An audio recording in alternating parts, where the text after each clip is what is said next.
안녕하세요. 반갑습니다. 취업대장 윤대장입니다. 이번에 신용보증기금 하반기 채용이 나왔습니다. 신용보증기금은 서류 전형에서 약식 논술과 자소서가 매우 중요합니다. 서류 전형은 2단계로 1단계는 적부심사와 2단계에서는 1단계 적부심사 통과자가 자기소개서 20점, 약식 논술 평가 70점, 그리고 영어 능력 평가 10점을 합해서 선발됩니다. 영어 능력은 기준 점수 이상인 경우 10점이 되는데 지금 현재는 이렇게 표로 한번 만들어서 여러분들한테 보여드리도록 하겠습니다.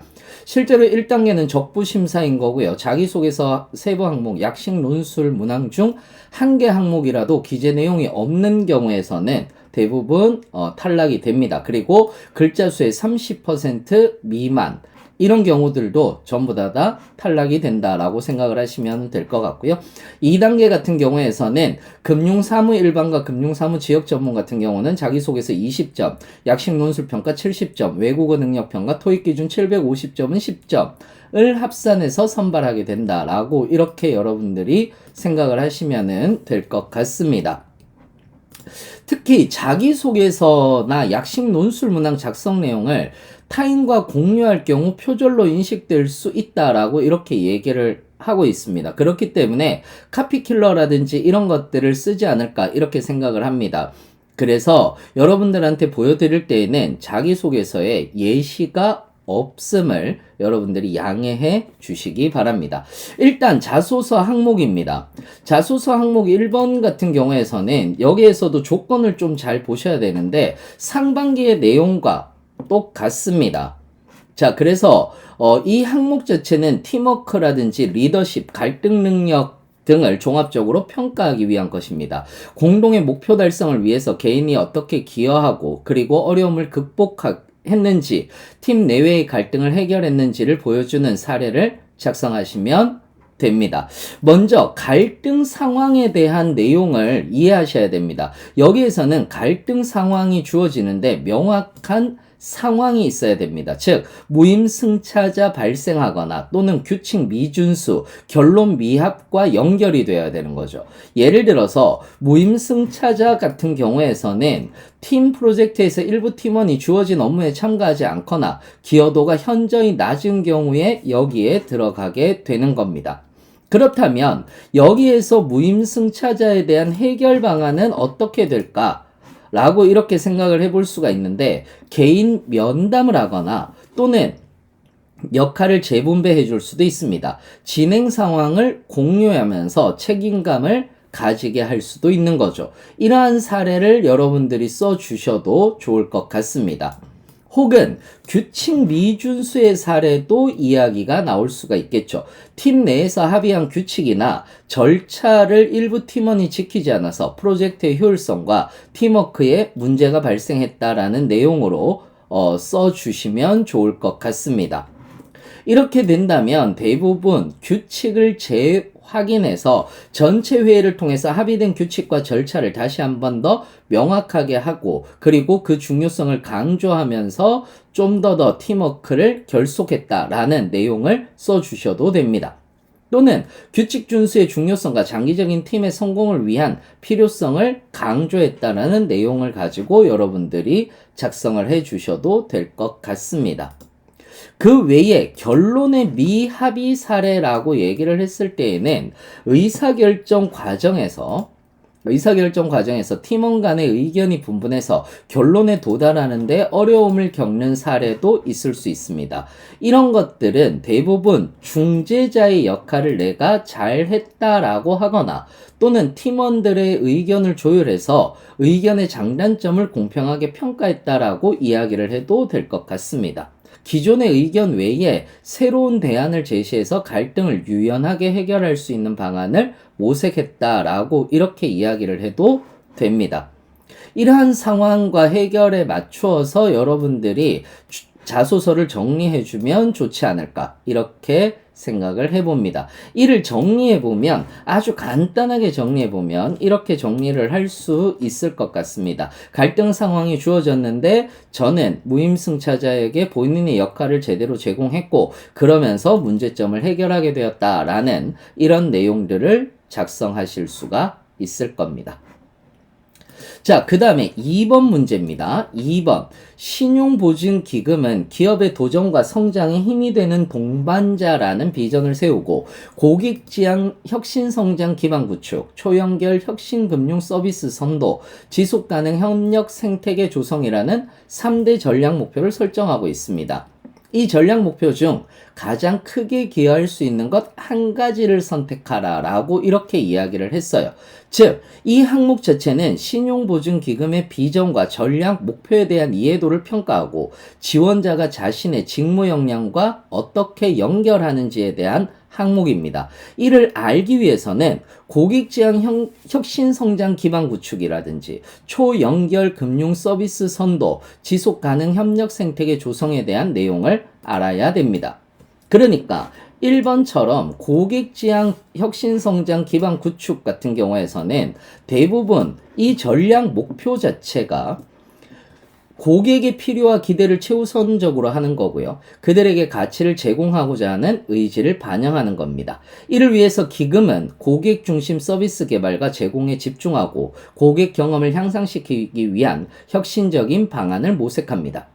예를 들어 디지털 기술을 활용한 맞춤형 금융 서비스를 제공한다라든지 이런 것들을 하고 있는 것이죠. 이런 내용을 좀 알고 있어야지 됩니다. 또는 초연결 혁신 금융 서비스를 선도한다라고 이렇게 이야기를 하는 것은 무엇을 얘기를 하는 것이냐면 신용보증기금이 금융산업 내에서 혁신의 선두주자로 자리매김하고자 하는 포부를 나타내고 있습니다. 초연결 자체는 다양한 디지털 플랫폼과 기술을 통해서 고객, 기업, 금융기관 간의 연결을 강화하고 이를 통해서 새로운 가치를 창출하는 것을 의미합니다. 신용보증기금은 인공지능, 빅데이터, 블록체인 등의 최신 기술을 적극적으로 도입해서 바사라는 프로그램을 활용하고 있고 이러한 혁신적인 금융 솔루션을 개발하고 제공함으로써 금융 서비스의 접근을 높이는 데 기여하고 있습니다. 세 번째는 지속가능 협력 생태계 조성에 대한 내용입니다. 이 전략 목표 자체는 신용기금이 지속 가능한 발전을 위해서 다양한 이해관계자와의 협력을 강화하고 그리고 건강한 생태계를 조성하고자 하는 것이 목표입니다.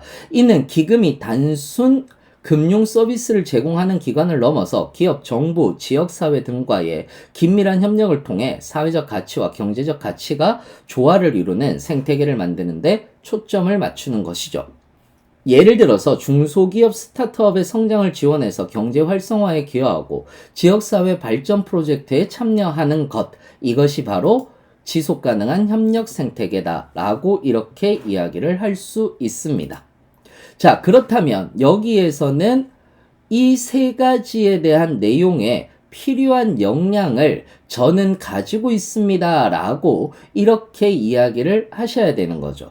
그렇다라는 것은 여러분들이 여러분들의 역량과 연결을 시켜보면 될 것 같습니다. 그래서 고객지향 혁신 성장을 구축했을 때는 지식 같은 경우에서는 고객 서비스 상담 관련 지식이라든지 그 다음에 기업의 고객의 니즈와 트렌드를 이해하는 지식을 갖추고 있다 라고 이렇게 이야기를 하셔도 되고요.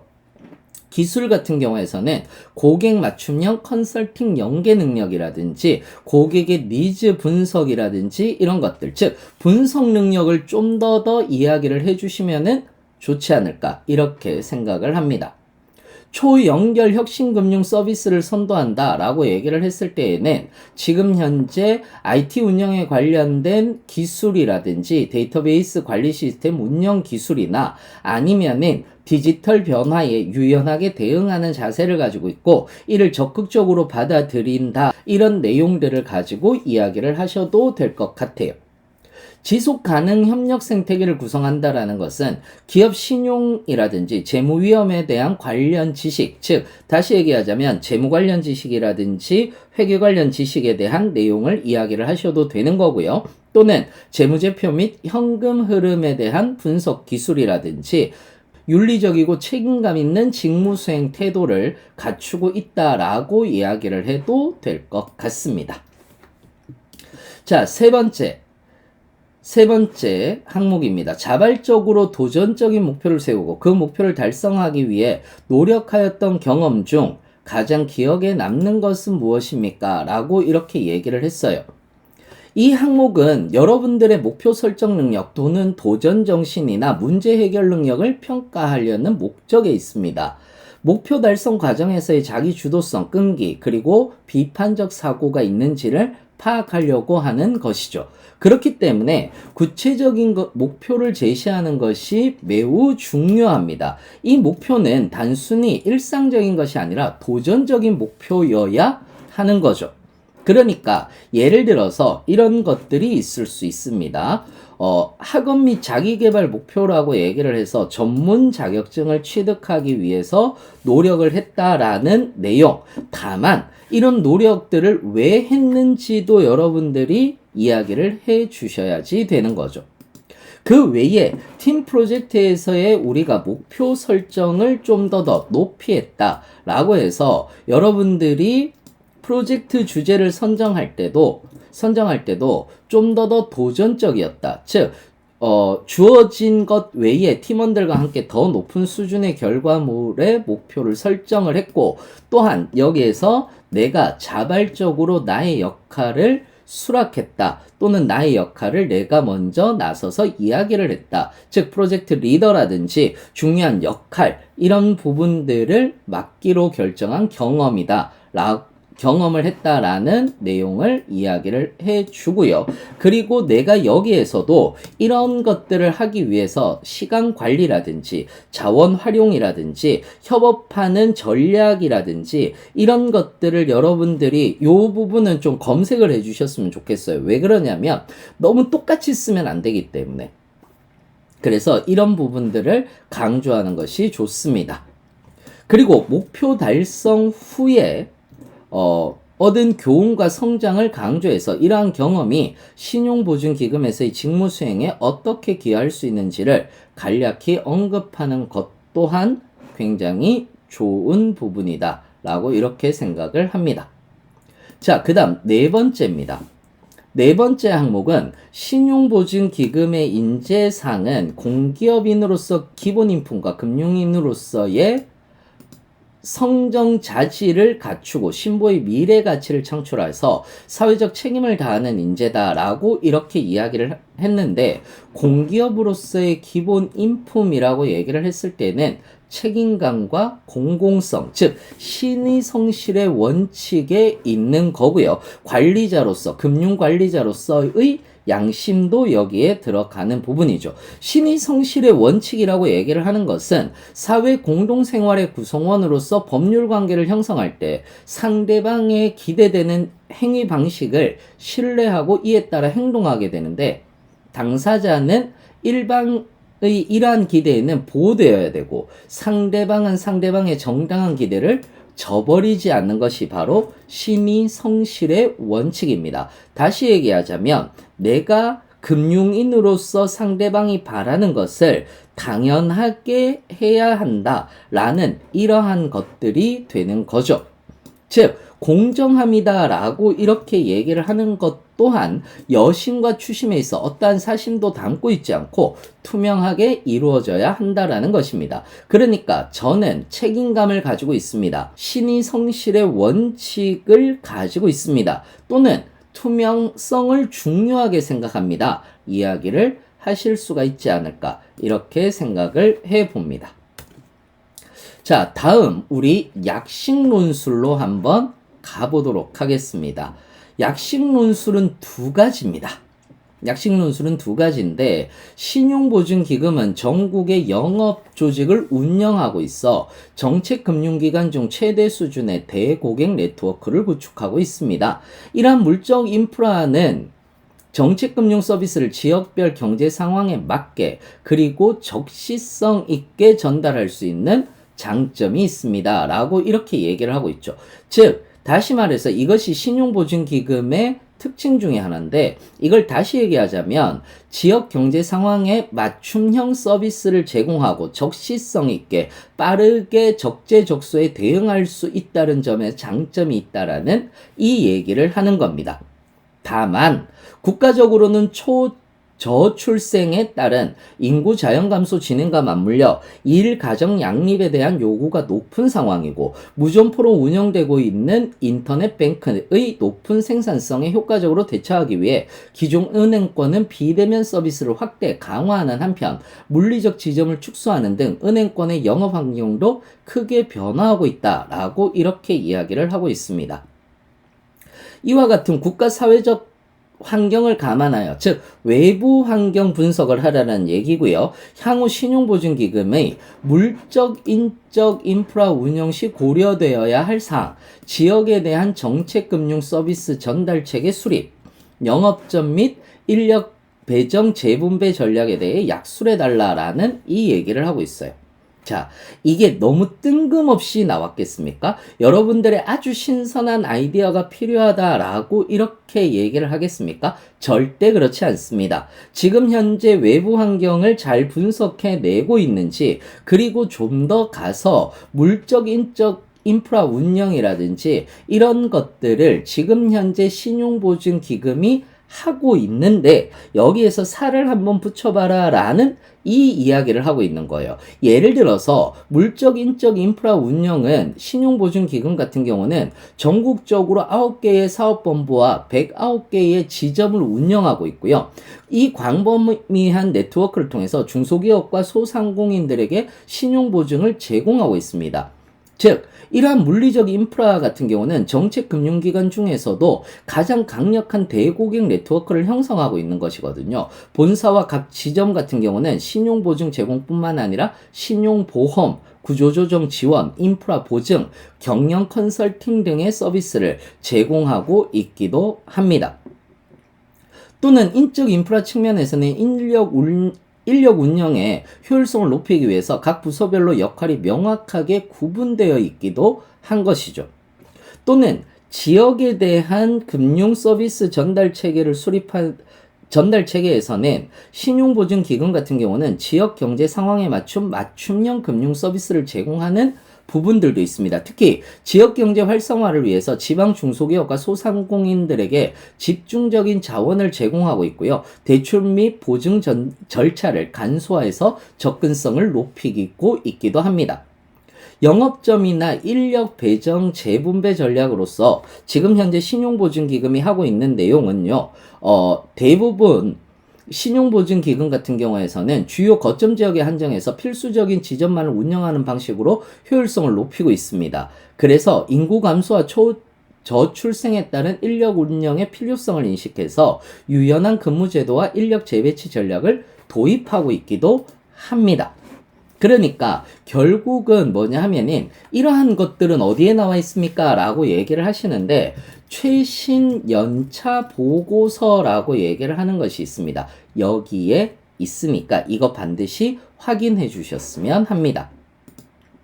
자, 저는 구성만 이야기를 좀 해드리도록 하겠습니다. 서론에는 여러분들이 외부 환경에 대한 이야기를 해주면 좋습니다. 뭐냐 하면 초저출생, 인구 감소, 금융 환경의 변화, 국가 사회적 환경 변화에 따라서 신용보증기금의 물적 인프라 운영 전략에 대한 재고가 필요하다라는 이런 얘기들을 해주고요.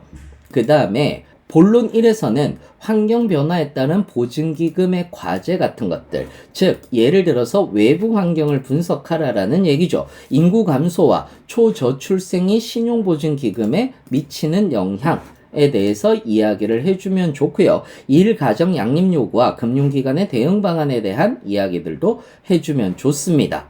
또는 세 번째는 인터넷 뱅크 같은 경우에 부상과 기존 은행권의 변화가 신용보증기금에 주는 시사점 같은 것들을 여기에서 간단하게 이야기를 해줄 수도 있는 거예요.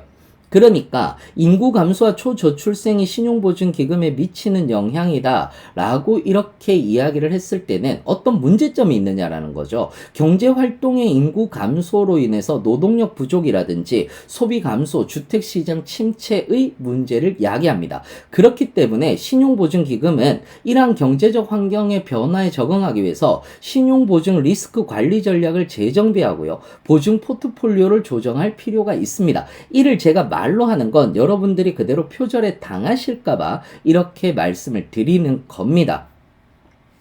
그래서 신용보증기금의 대응 과제 대응을 했을 때 인구 감소로 인해서 지역경제 위축에 대응해서 신용보증기금은 특정 지역의 경제 활성화를 위해서 맞춤형 프로그램을 개발한다라든지 이런 것들이 필요하다라고 이렇게 이야기를 해 주셔도 되는 거죠.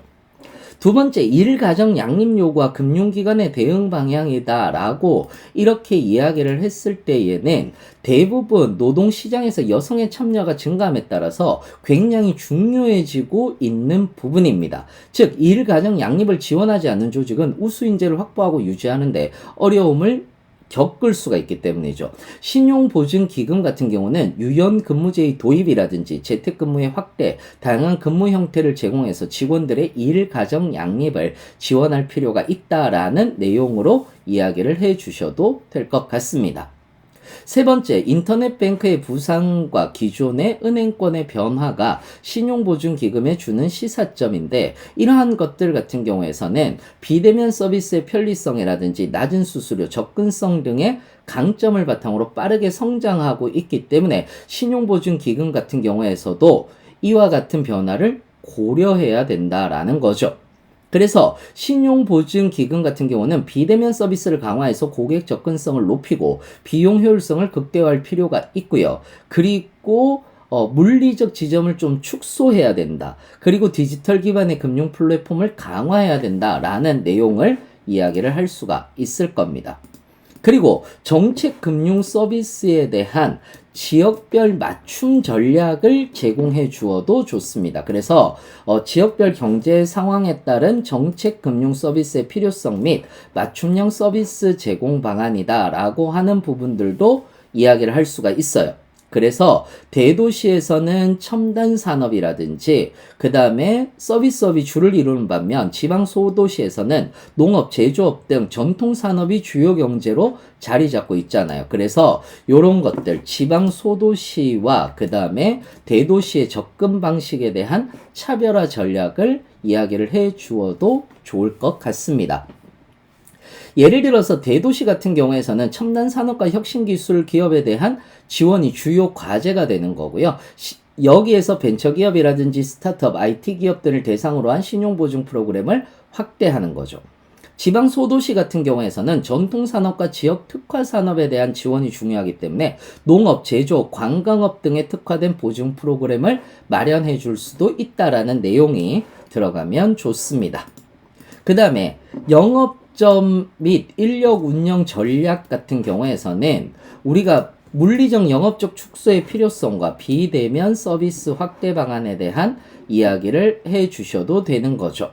그래서 AI와 빅데이터를 활용해서 맞춤형 금융 서비스를 제공해야 된다라는 얘기라든지 그 다음에 인력 재배치라든지 이런 부분들은 본론 1에서도 이야기할 수 있고 아예 본론 3으로 떼놓고도 이야기를 할 수가 있습니다. 이렇게 해서 서론, 본론, 결론, 서론, 본론을 적어주시고 결론은 요약하는 방식으로 적어주시면 꽤 잘 쓴 논술이 되지 않을까 해서 여러분들한테 제공을 해드립니다.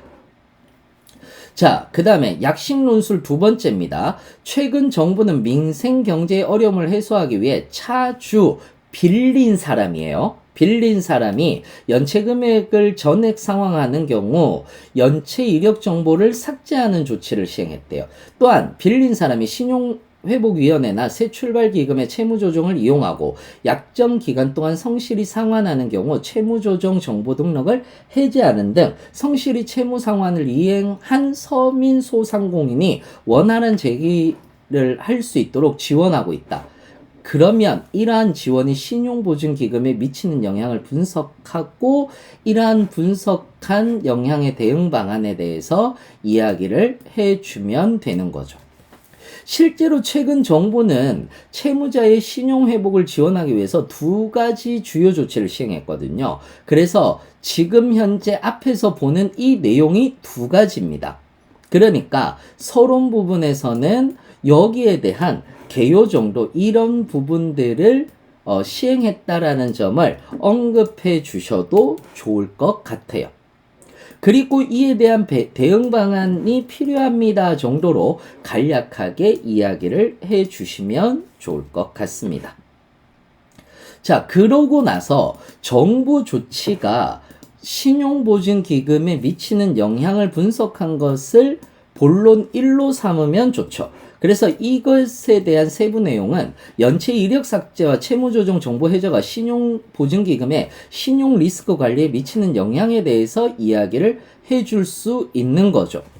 정부의 연체 이력 삭제와 채무 조정 정보 해제 조치 같은 경우는요, 빌린 사람의 신용 상태를 개선하여 재개할 수 있는 기회를 제공하는 긍정적인 의도가 있습니다. 그런데 신용보증기금의 관점에서는 이러한 조치가 신용 리스크 관리에 중요한 영향을 미치는데, 여기에서 신용보증기금의 보증 제공 시에 차주죠. 즉, 빌린 사람의 신용 리스크를 평가해서 리스크를 관리하게 되는데, 연체 이력과 채무 조정 정보는 그동안 중요한 평가 기준의 하나였습니다. 근데 이 정보들이 삭제되거나 해제됨으로 해서 빌린 사람의 과거 신용 문제를 파악하기 어려워질 수도 있는 거고요. 이러한 것들이 신용 리스크를 정확하게 평가하고 관리하는 데 있어서 좀 더 또 다른 문제를 야기할 수도 있습니다.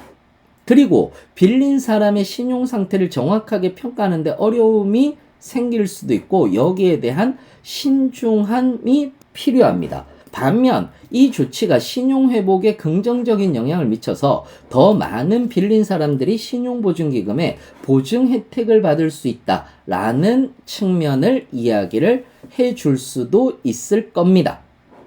자, 그러고 본론 2 같은 경우는 신용보증기금의 대응 방안인데요. 바로 신용평가 시스템을 어느 정도 개선해야 된다라는 이 얘기가 필요해질 것 같습니다. 왜 그러냐 하면 지금 현재 연체 이력과 채무 조정 정보 삭제가 되었기 때문에 여기에서 신용보증기금은 리스크를 정확하게 평가할 수가 없습니다. 그렇기 때문에 다른 어떤 보완책을 마련해야 되는데, 대체 지표를 개발한다라거나 그리고 데이터 분석을 강화한다라거나 이런 것들이 필요하다라는 거죠. 대체 지표를 개발한다라고 얘기를 하는 것은 지금 현재 빌린 사람의 현재 소득, 금융거래 패턴, 비재무적 요소라든지 고용 안정성, 주거 형태를 포함하는 다차원적인 평가 모델을 구축해야 된다라는 것들도 들어갈 수가 있는 겁니다. 또는 정책적 연계를 강화해야 된다라는 내용들도 들어갈 수가 있는 부분이죠. 이렇게 해서 여러분들이 결론을 지어주시면 어느 정도 깔끔한 논술이 될 수 있지 않을까, 이렇게 생각을 해보면서 약식 논술까지 마치도록 하겠습니다. 신용보증기금은 자소서 매우 중요하고 약식 논술도 중요하기 때문에 여러분들이 이 부분 전부 다 잘 활용하셔서 잘 적으시기 바라겠습니다. 저는 늘 여러분들의 좋아요와 구독, 응원으로 여러분들 컨텐츠를 만들어내고 있습니다. 더 좋은 컨텐츠를 원하신다면 좋아요와 구독 반드시 부탁드립니다. 자, 그럼 저는 더 좋은 컨텐츠로 여러분들을 찾아뵙도록 하겠습니다. 이상으로 마치겠습니다. 감사합니다.